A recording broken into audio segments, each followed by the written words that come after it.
And yes guys, nandito kami ngayon sa Burger King. So, nilibre po ako ng aking mga anak. Ako ng iPhone 11. Oh, Wala. ang bihira. Nakarating ako dito ng wala akong kaayos-ayos.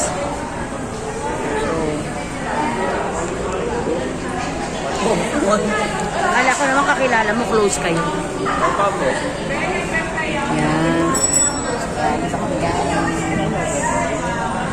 Libre kami ng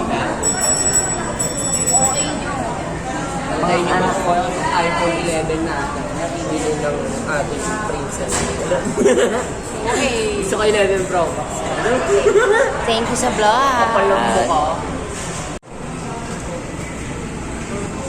Okay, thank you sa vlog. Thank you sa libre. Ito side. Uy!